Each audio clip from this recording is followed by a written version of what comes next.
In the last video I said that we were done with the window, but there's just one small point I forgot about. And you probably remembered, I think it was in the first video, when I created that 45-degree angle, I had to move that frame up. As a result here, there is some wood which I'm not, which is going further down. So the question was, how am I going to bring this edge down without ruining that 45-degree angle? So what I can't do is clearly something like this. If I select those edges and then move them down, see, I'm creating a gap. So what's the solution? Maybe you found the solution by yourself. Let me go back to the perspective view. Well, it's a simple solution. We just need to select this face and extrude it down. Now let me go back to the front view. So let's do an extrude, and we're going to extrude all the way down here, and that looks about right, and that is it. Now there's something else I want to do, which is to think about where we started from and what we're trying to achieve. So here what we've done, and again let me go to perspective and look at what we have. What we've done is we've created a window that has lots of polygons. You can see it has 176 faces, and if you can't see this in your Maya, go to display, heads up display, and check poly count, which is quite a lot for what this is. But as I said at the beginning, what's really important is that you don't model a thing, you model a thing, whatever it is, for a purpose, and the purpose is the shot. Let's go back to the shot, right? The main shot we're going to be working from is here. So the camera is here and we see the windows are that far. Okay, so we don't see all the detail I've created on the astragal and the carving on the window. That's not going to be seen. That was just for learning. Now, what if I wanted to create the geometry I need for the window for the shot, not for learning? Okay, that's what I'm going to do now to show you that you know, this is a window, and we're going to create a window which is going to work just as well, but it's going to be a lot more economical in terms of polygons and in terms of work it takes to make it, right? So, and it's going to be as economical as this. I'm going to create, actually let's do it in a different scene. So I'm not going to mess with this one. That window is done. Let me just check everything's in order. So I'm going to save it. That's going to be file, and it's going to be my final one. So in my scenes I've got a window folder, and that's going to be my window. I'm going to call it high poly. Save. And now I'm going to create one which is going to be the low poly one, and I'm going to create it from this one as a reference. Let me hide the camera again. So let's just go to show cameras, and I'm going to create a plane as usual. It's usually a plane or a cube, and we're going to make it rotated by 90 degrees. Let's move this towards the middle. Let's grab this edge. Let's go to the front view.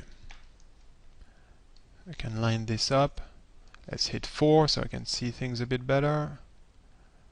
Okay, let's select this one.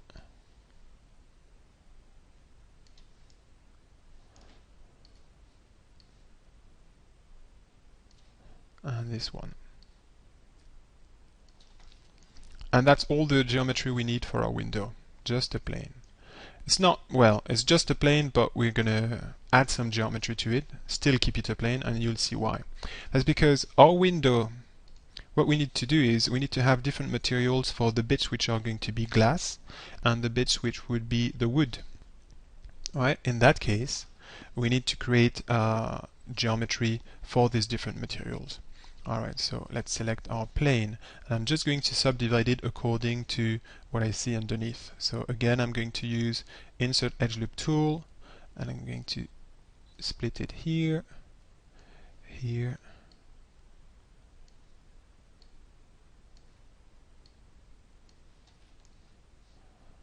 wrong button, sorry.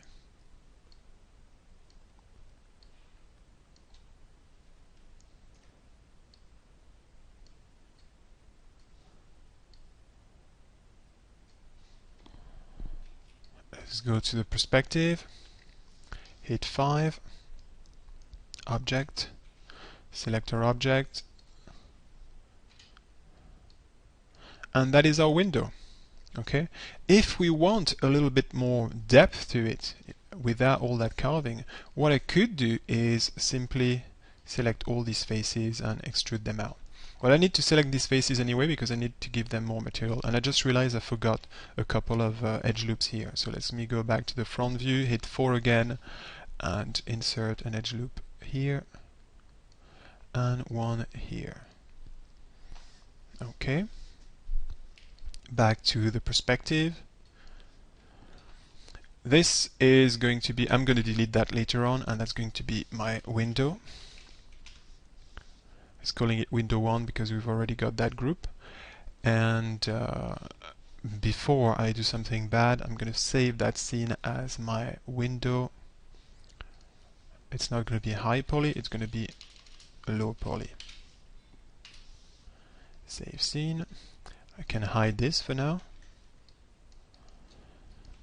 And let's go to face mode, select all the faces, and I'm going to deselect the window panes, the glass panes. Alright, so to what I've selected, actually I need this as well. Okay, I'm going to go right click and then assign existing material, and see, I haven't named my materials properly.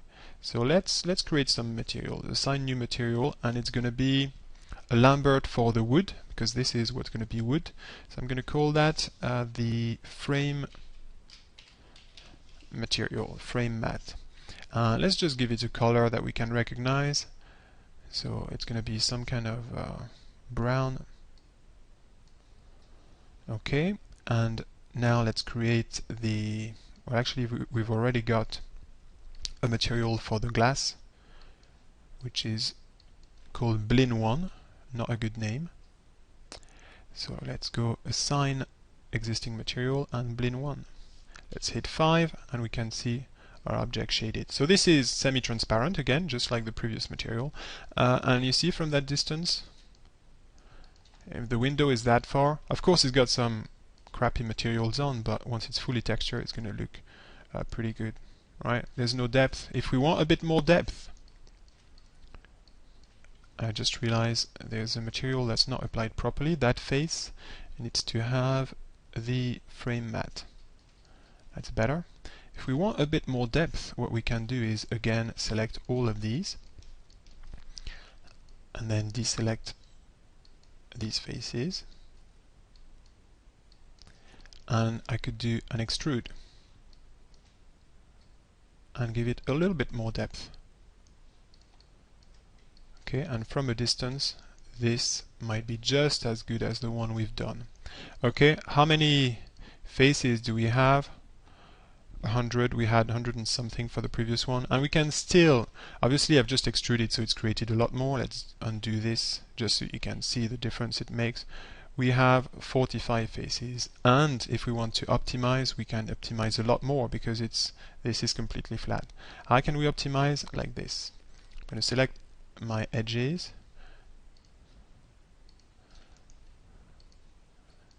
and I could delete all of these. I'm not going to do them all, but it's just to show you. So I'm going to go backspace, and there you go. This is how you continue to reduce the poly count. Okay, so that's a very low poly. Basically it's just a plane that might work just fine for what we are trying to do. And now I can delete this, and I just have this window. Let's see if I can rename it window. That's fine. And this is going to be I'm just going to save it as what it is, and that's our low poly window done.